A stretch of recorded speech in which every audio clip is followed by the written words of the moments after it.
Untuk mengulas prospek pasar keuangan RI di tengah sinyal dovish the Fed, saat ini telah hadir di studio CNBC Indonesia, Direktur PT Insight Investment Management Bapak Chamar Remoa. Selamat pagi Pak Chamar, apa kabar ya Pak? Selamat pagi, sehat. Terima kasih Pak Chamar sudah meluangkan waktunya untuk CNBC Indonesia. Beberapa waktu lalu dalam simposium Jackson Hole, The Fed sudah memberikan sinyal kemungkinan akan ada pemangkasan di September.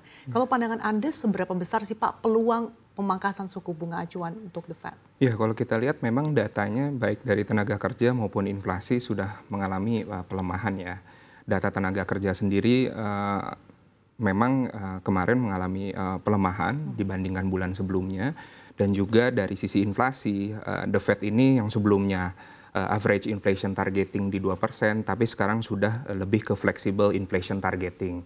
Jadi data inflasi di April dan Juni ini memang terlihat memang sudah puncaknya akibat dari penerapan tarif kalau kita lihat, dan inflasi ini relatif sudah terprice in ya, sudah mencapai puncaknya. Nah, kalau kita lihat dari sisi data tenaga kerja juga sudah mulai melemah, sehingga ini membuat ruang untuk Fed Fund Rate untuk mulai cut rate mulai di September. Nah, probabilitasnya kalau kita lihat memang sangat tinggi ya saat ini ya. Dari sebelumnya kita lihat datanya mungkin yang masih menguat itu probabilitasnya masih di sekitar 50%, tapi ketika data tenaga kerjanya melemah, inflasinya terkendali, kalau kita lihat probabilitas untuk rate cut-nya ini lebih tinggi saat ini. September ini sekitar 85%. Dan diikuti nanti di Desember ada penurunan sekali lagi, jadi total untuk 2025 ini kalau kita lihat penurunan suku bunga ada 2 kali ya untuk Fed Fund Rate. Untuk 2 kali, untuk besarannya proyeksi Anda? Masing-masing untuk di September itu probability-nya 85% itu untuk 25% penurunan cut rate-nya.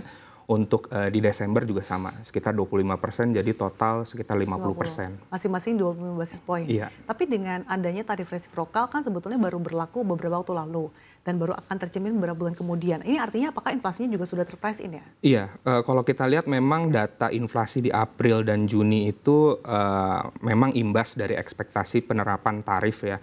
Jadi memang banyak pelaku usaha itu sudah melakukan front loading, sehingga nanti di bulan Juli, Agustus dan seterusnya itu inflasi masih terkendali dan juga proyeksinya mungkin akan bisa lebih turun.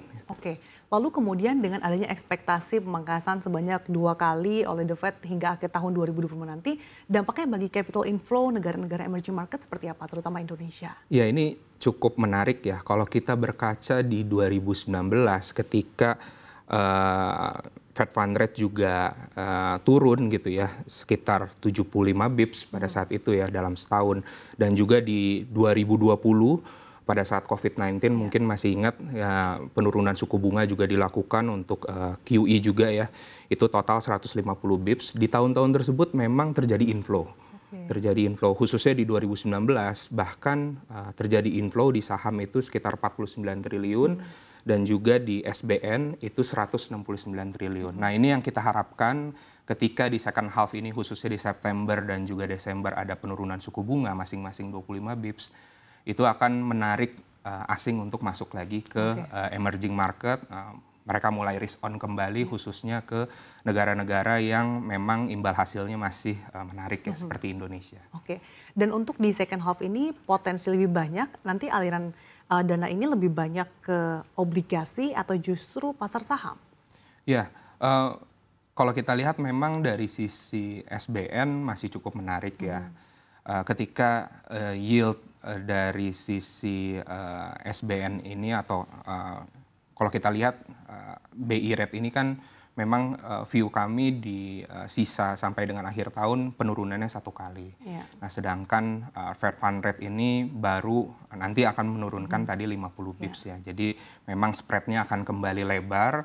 Nah, ini yang kami harapkan inflow akan masuk kembali dan masih ada upside walaupun tidak sebanyak equity ya menurut kami ya untuk SBN ya.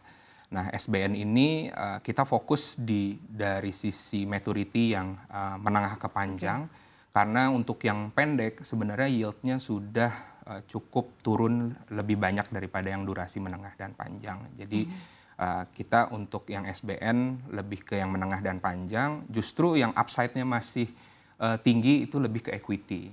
Karena equity walaupun memang atau pasar saham walaupun memang kemarin sempat ke 8.000, tapi saat ini memang terjadi koreksi. Dan dari sisi valuasi sebenarnya untuk yang big caps di luar yang konglomerasi itu valuasinya masih cukup menarik.